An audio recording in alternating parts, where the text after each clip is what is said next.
In college, I had the opportunity, grew up in an Atlanta area. I worked for a company called West Lumber Company. They've since closed their doors. There are no more West Lumber Companies around.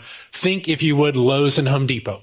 And in college, I worked on the loading dock. I loved it because it kind of tapped into that masculine side of me. It was sawdust and lumber and driving a forklift. I mean, how much more manly do we need to get? It was fantastic. But here's why I tell you the story. It was truthfully the first time in my life that I came in contact with someone who was combative with me about my faith.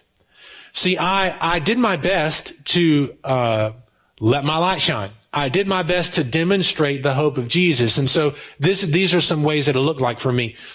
First of all, when I interviewed and went in and filled out my application and I met with the dock manager, I said, sir, here's the deal.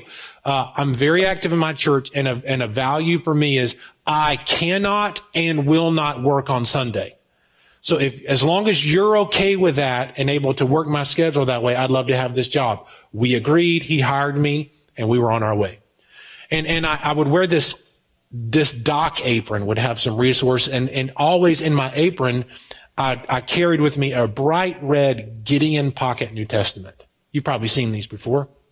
And so whenever I had a break or a few minutes, I would sit and pull out my little New Testament and find encouragement from the Word of God.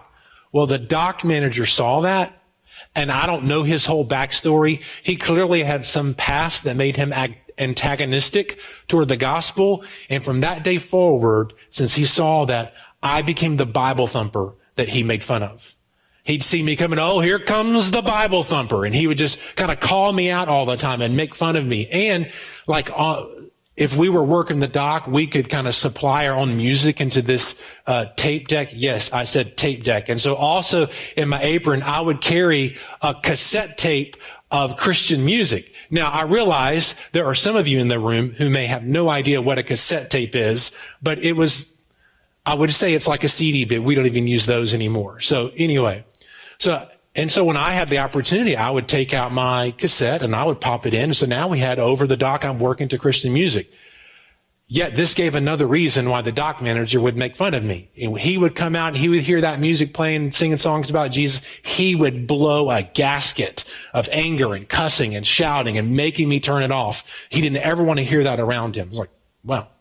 Long story short, I went into the dock office one day and I noticed that my name had been written in the schedule for a Sunday. What's a guy to do? We had an agreement. I told him from day one what I could and could not do. And so that Sunday came and I didn't show up for work. So the next day I came in on Monday, my scheduled time, to find a black magic marker that had scrubbed my name off of the schedule. It was the one and only time in my life I had been terminated. And I was terminated because this guy, long story short, there's a lot more details I could go into time. I don't have the time to go in with you over, but he basically had it out for me because of my faith, because of the stance that I'd taken, and was going to do whatever he could do to get me out of there. And he did. Now, for me, I realize that is a very small scale comparison, but that is an example in my personal life where I've been attacked. You may even loosely want to apply the word persecuted because of my faith or a stance that I take. And I want to kind of build off of that to much more significant impact today, because I want us to understand today we're going to be dealing with a very heavy reality that persecution is real and prevalent in the world.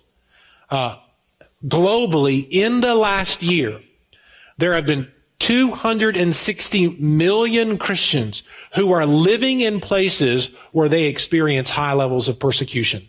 There have been just under 10,000 churches or Christian buildings that have been attacked, burned, or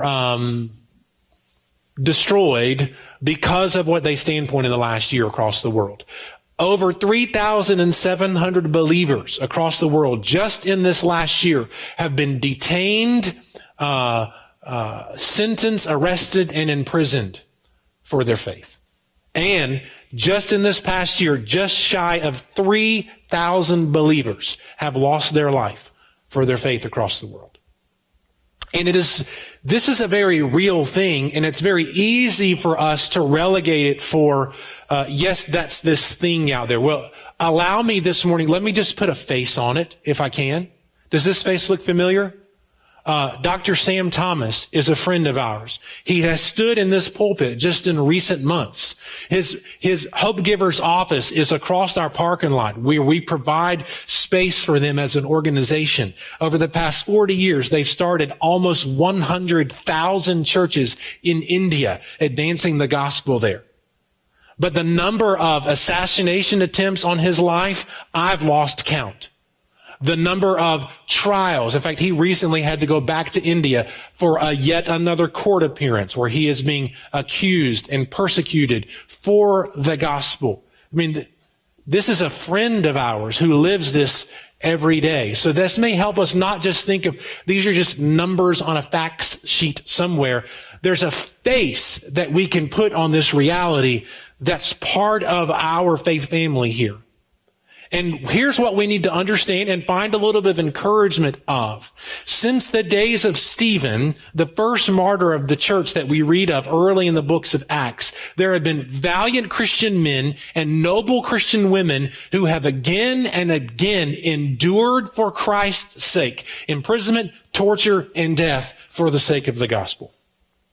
And so we bring that reality and that lens into Scripture this morning as we read and end our sermon series through the Beatitudes. We're going to read together today Matthew chapter 5, verse 10 through 12.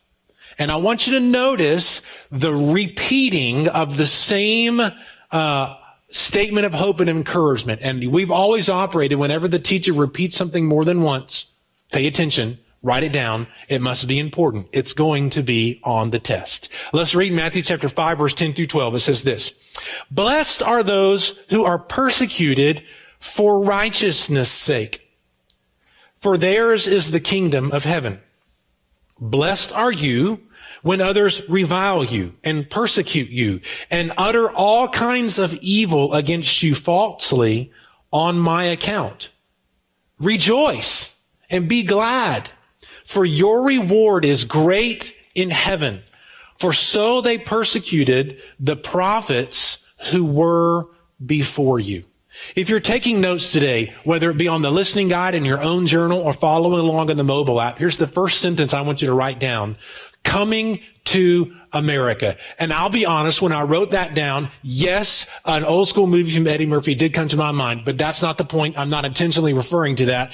This is really more of something I want us to be aware of. As we read verse 10 and we read verse 11, we see the repeated emphasis on this idea of theme of persecution.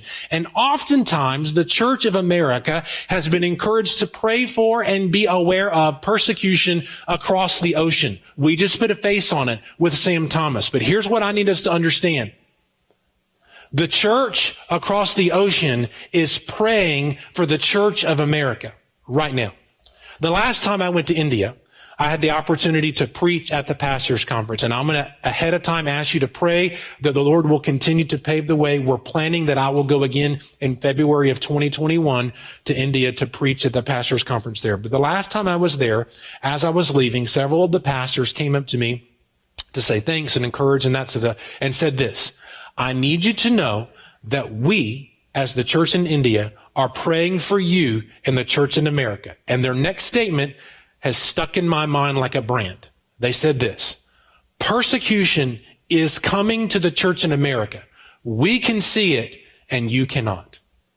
We can see it because we've experienced it. You cannot see it because you have not yet experienced it. But if you just raise your antenna and look across the landscape in America right now, we're beginning to see influences and evidences of attacks on our religious liberty in this country. And I'm not trying to scare you. In fact, I'm actually trying to do the complete opposite of that this morning. I just want you to be aware that when in America, the Church of Jesus is labeled as a domestic terrorist group or a hate group, we will see physical persecution of the church in America. Understand that that is real. And while this may create fear in you, I encourage you to consider the joy that it should create. Why? We read in the text, we read in the Beatitudes, this recurring theme of the word blessed. What does that word mean? Fortunate. How fortunate are you when you are persecuted for Jesus? How blessed are you when you are persecuted for the gospel? This isn't just seen here. It's also repeated in James chapter 2, verses 1 through 4. Let's read this together. Notice the language. Consider it all joy, my brothers, when you meet trials of various kinds, for you know that the testing of your faith produces steadfastness. And let steadfastness have its full effect, that you may be perfect and complete, lacking nothing. Why? Jesus' church is a force that cannot be stopped. It cannot be quenched.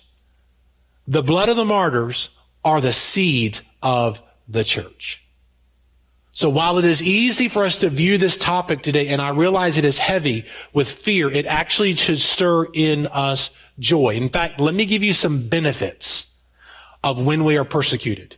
And it may be an example like I experienced on a low level of a dock manager who ridiculed you, who mocked me and called me the Bible thumper. But I am in no way equating that experience, a level of persecution, with Sam Thomas having an assassination attempt on his life. I'm not trying to even compare those two, but I am trying to see that there are examples that we all may have experienced. And when those experiences come, here's the first benefit I want to draw attention to. There is evidence found of the sincerity of our faith. Let's think back to the people of Israel. We're familiar with this story. They found themselves oppressed for hundreds of years in the land of Egypt. God raised up Moses to deliver them out of this oppression into a land of promise. But the bridge that they had to walk through, the pathway from the land of Egypt into the land of promise, brought with it lots of pain, lots of trials, lots of heartache. Comparatively, when we read the story in Ephesians chapter 6 and the encouragement that we put on the armor of God, we realize that the overwhelming majority of the components of the armor that I should wear is defensive in nature. It's a shield, it's a helmet, it's a breastplate. It's for my protection in the gospel. Why? To acknowledge that there is an attack against us, as it's described in this spiritual battle that we're constantly at war against. And while, yes, it was pale in comparison to the experience of Sam Thomas, even when I experienced that level of persecution of being berated or treated unfairly because of my faith, in some ways, it's like a spiritual badge of honor, right? Can you just give me that sticker that I can just put on? Like, yes, I've been persecuted today. There is joy in that. Why? Because somebody was able to recognize that I'm standing for something outside of me. And there is joy in that. That I'm not fighting a fight for myself. I'm fighting a fight on mission with God and for the gospel. I'm reminded that I started to say this year, but this year is such a weird, blurry year, is it not? 2020. Who's ready for New Year's Eve? Can we just, wow. But at least I can say, Lawrence, I've now had COVID. Like, been there, done that. But wow. So I guess it was 2019. Our trip to New York City. We try to go every year. We had 2 trips planned in 2020 that had to be canceled. So I believe it was 2019. And part of the experiences on this missions trip is that we go and we have gospel conversations with people in the park. And on this particular day, my group consisted of me and 3 high school and college students. And they would love for me to take lead, but I need them to kind of have the experience in those moments. I like to take a step back and let them kind of step into those conversations. So they stepped up. They're having a conversation with an elderly gentleman in a park in New York City. And long story made short, he is raking them over the coals, up one side and down the other. He was extremely well read. He clearly had an antagonistic view of God, and he was highly intelligent and very well educated. And he just laid into these students. I mean, made them feel like they were below the doormat.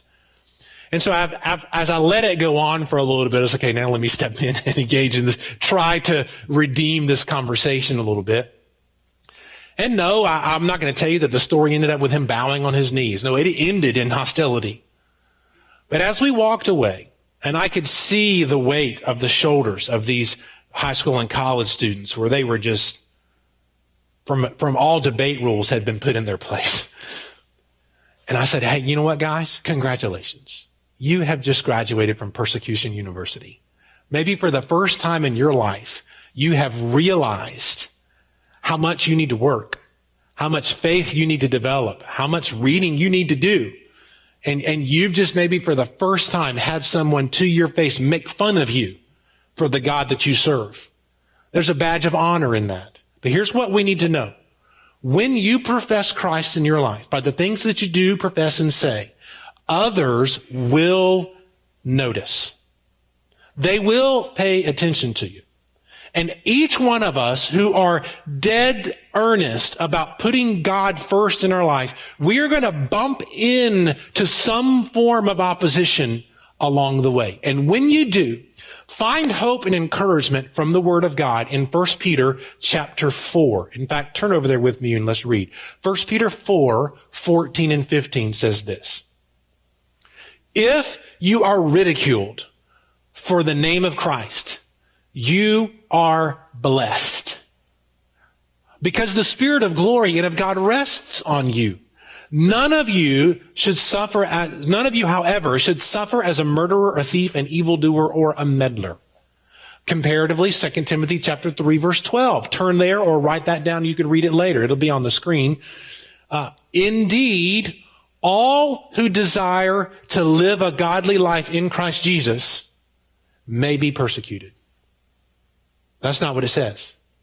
Will be persecuted. And what we need to understand is that this weaves us into a story that's bigger than us. This weaves us into the story of God. The text today, and specifically in verse 12, it makes this connection that the persecution that we experience connects us to this old story where the prophets of old were even connected and fighting with them on mission with God. Having been persecuted is the language of this. And one might say that Jesus here in Matthew is looking back on persecutions that have already happened in the past and understands that in the present, persecution is often the sign of one who is a Christian. And even the intent of this word of being persecuted, could mean physical attack. It could also mean just verbal abuse or a combination of the two. But the tense of the word, I know a little bit nerdy, but important for us to understand. The tense of this word persecuted here entails persecution that is a fact in the past and a fact in the present. And the tone and the language of that affirms what we just read in 1 Timothy. You will be persecuted. Therefore, take note of this statement. Write it down and remember it. Christ died to take the curse from you, not the cross from you. His death on the cross, his shedding of the blood, his own blood, paid the price for your sin so that you can be made right with God, reconciled in relationship with him, given peace and purpose that can only come from him. He took that curse that you deserved of God's wrath. But he does not take the cross from you. In fact, he demands an expectation that we carry that cross and die to ourselves every single day. Because you and I constantly live in this competition of our dreams, our aspirations, our goals. And Jesus is saying, no, die to yourself and carry that cross and walk on mission with me. He said it himself in Luke chapter 9, verse 23. And he said to all, Jesus speaking, if anyone would come after me, let him deny himself and take up his cross daily and follow me. And I would encourage you to consider practically, this could even look like in your prayer time every morning. It is healthy in your own words to communicate to God every day. God, today, it's not about me. It's about you. Today, I die to my desires. I set my goals and dreams aside. Today, I'm living for you. Daily, I take that cross. Why? Why would we do that? Here's the second point as you're taking notes today. This is a cause worth dying for.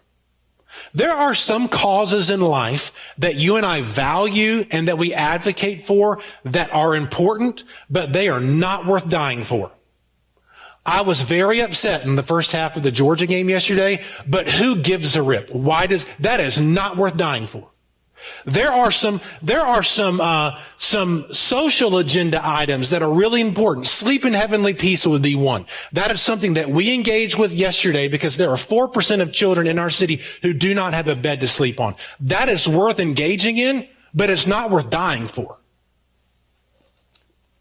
The inerrant, fully authoritative Word of God, this is worth dying for. This is a hill worth giving my life for. Jesus' church, worth dying for.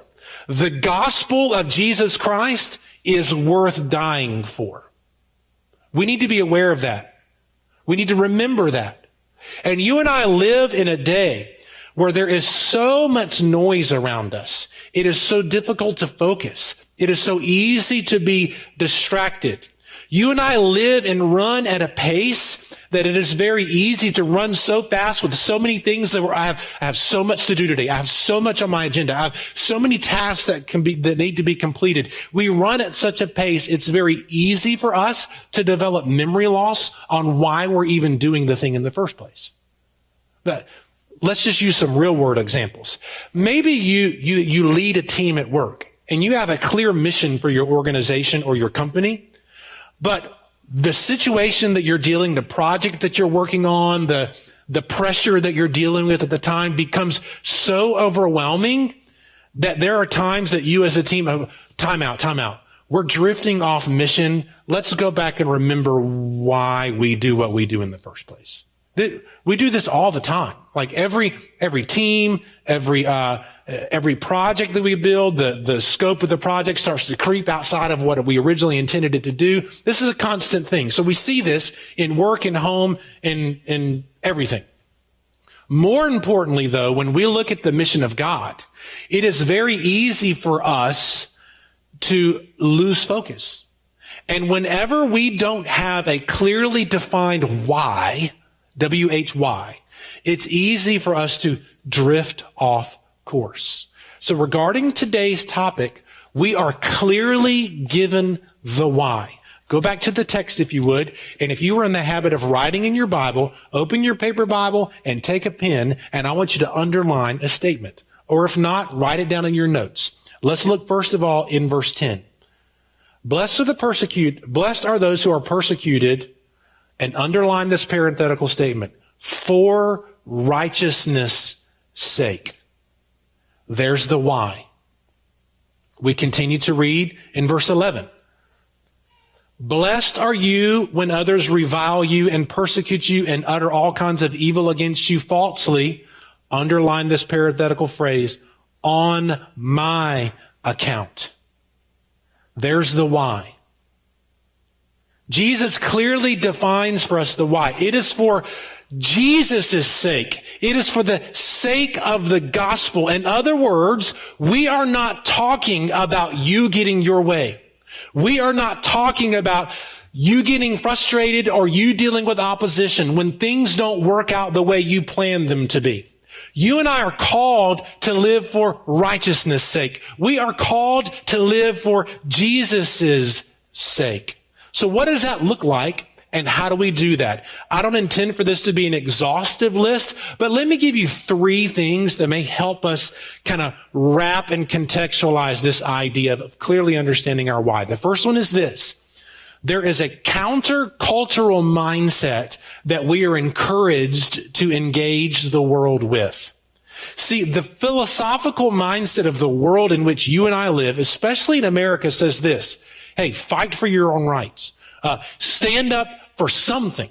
Be true to yourself. Stand up for yourself. Fight for your own sake. And even sometimes with the best of intention as parents, we even teach this mindset to our kids that we say, hey, baby, what do you want to do? What are your dreams? You can be whatever you want to be. And while in the one vein, we're encouraging that creativity, subtly, we're communicating a mindset that is not in line with the gospel. This is not about me just chasing my dreams. This is about me living and dying for righteousness' sake, for the sake of the gospel. Don't die on the altar of self-pity. Choose to die on the altar of Christ. And that requires that I die to myself. So how do I avoid that? One way to avoid that is to have clarity on the mission.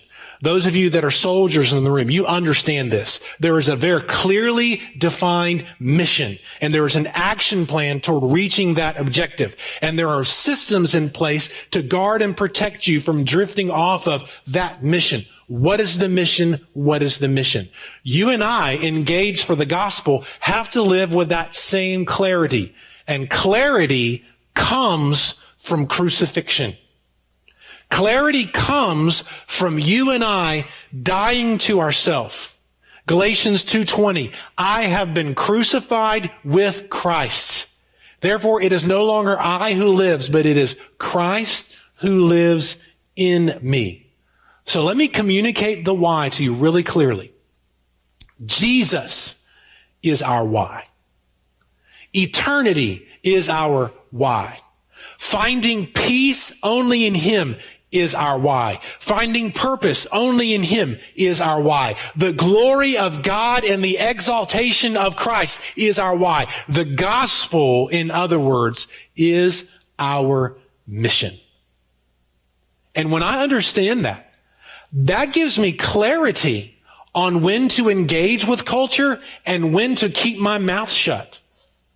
When I understand the mission, that gives me clarity on when to engage on social issues and when to keep my mouth shut. And when we understand the mission, even when we find situations that may be tense or creating division in us, it gives us the opportunity to apply some principles from a book I referred to months ago, How to Have Crucial Conversation. It allows us to fill the pool of shared meaning over God-ordained value of life, unity, and hope for the future. And we, as the Church of Jesus, when we can stay on mission for the gospel and carry out the banner of hope that only comes from Him, we then realize that true righteousness is not done for our own sake. It is done for Jesus' sake and only for His glory. And it is this attachment to Jesus that gives our righteousness its distinct character. Listen carefully to what I'm about to say. Righteousness is not a synonym for rightness. Sometimes we may be swept into the current of what the mob cries for on rightness. That is not the same as righteousness. This is not about you defending rightness. It is about you demonstrating righteousness. Does that make sense?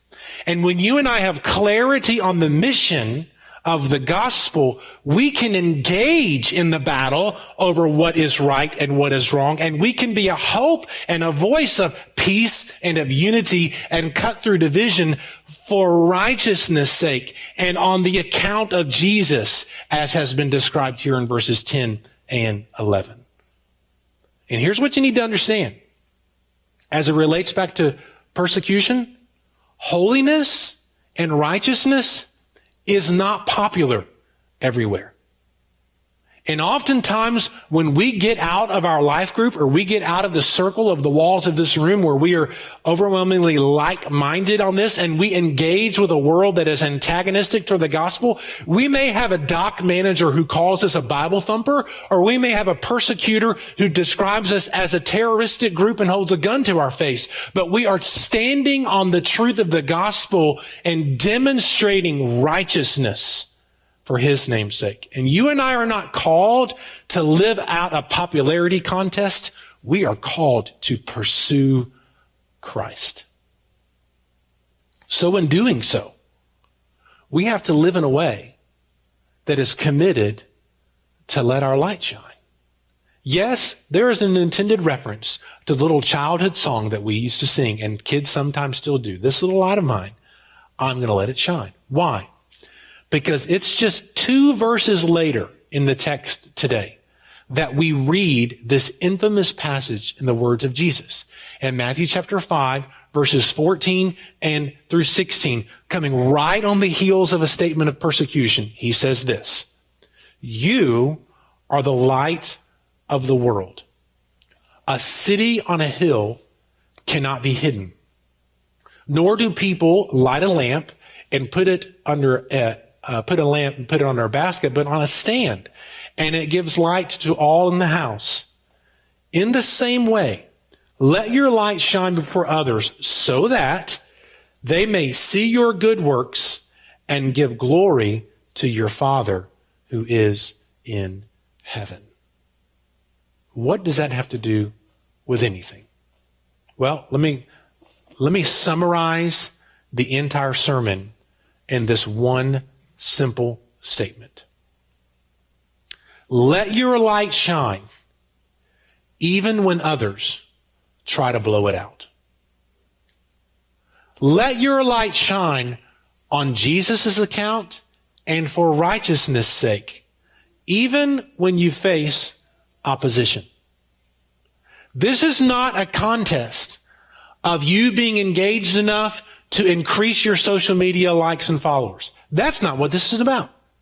This is about the sake of Jesus, for the sake of righteousness, for the hope of the gospel. And here's the question: is your light under a bushel? Let me demonstrate it to you this way. This entire time today, underneath this, there's been a candle, illuminating light, and you've not been able to see it. Why? Because it was covered up. Why? Why does that matter? Why does this simple visual and important thing that you and I walk away from?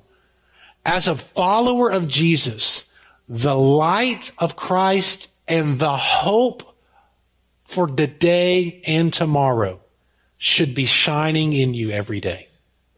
In your actions, in the way that you love, in the way that you demonstrate hope and care for others. But oftentimes, out of fear of rejection, out of uncertainty, or out of the environment in which we live, we cover it up. And there are people around us desperately searching for hope, and they may not even be aware of the fact that you have the answer. You have the light of the world. And in fact, I just realized I skipped a step. Some of you OCD folks are really bothered by the fact that I did not give you a line a minute ago. Okay, I'm going to refer back to it now and try to tie it back in seamlessly, Laurie. They'll never know I messed up. It's the idea that there is consistency in our actions. Because when we are living in rhythm with the Spirit and we are following hard after Him, our actions, the light that we display, should be consistent with what we say we believe. And oftentimes, because of pressure that we may feel, or there may be an area of our life we have not submitted to the authority of Christ, we may be out of alignment. I'm not sure who said this originally, so I'm gonna attribute it to the author named Anonymous, that says this: you may not always live out what you profess, but you will always live out what you believe. Your beliefs inevitably impact the way you treat others, the way you engage others, the way you demonstrate love, the way you treat your spouse, the way you communicate to your kids, the way that you communicate to those who work with you, who are your neighbors, or who are against you. You and I are the light of the world. And the question is, have I allowed myself, for some reason, whether it's fear of rejection or living out of alignment, have I allowed my light to be covered? The challenge and encouragement for you is that I not hide it, but I lift it high for others to see, so that when they see me, they don't see me, they see God instead. And that everyone would know clearly who you are, what you stand for, but more importantly, who you live for on the account of Jesus and for righteousness' sake. And when you and I allow our beliefs to impact our actions in a way that we are demonstrating the light of the world to others and pointing them to Jesus, here's what's going to happen. People are going to see your actions. People are going to see the way that you love and the way that you live, and they will either be drawn to God in an attitude of submission, or they will reject him and may persecute you. Your responsibility is not on their actions. Your responsibility is to live and, if necessary, die on the account of Christ and for righteousness' sake. You and I are to shine so brightly that we reflect the light of Christ to the world. Some may see that light and it lead them to hope. Some may see that light and be so offended by it, they respond with rejection. My responsibility is to simply let my light shine. Not so that I can receive praise. What did we just read in Matthew chapter 5:16? So that they may see my good deeds and glorify my Father in heaven. So that they see him in the way that I live. And I am a reflection of his righteousness to the world. I know that's a lot, and I realize that anytime we talk about the reality of persecution, it is not pleasant. I realize that. I completely realize that it may develop in you a sense of fear or anxiety, but I hope that you will be able to push through that to see the intent of why Jesus wrote these words. Blessed, fortunate, rejoice in this. Why? Because the mission of Jesus is advancing. That's why we find joy in the mission that he has called us and invited us to be a part of.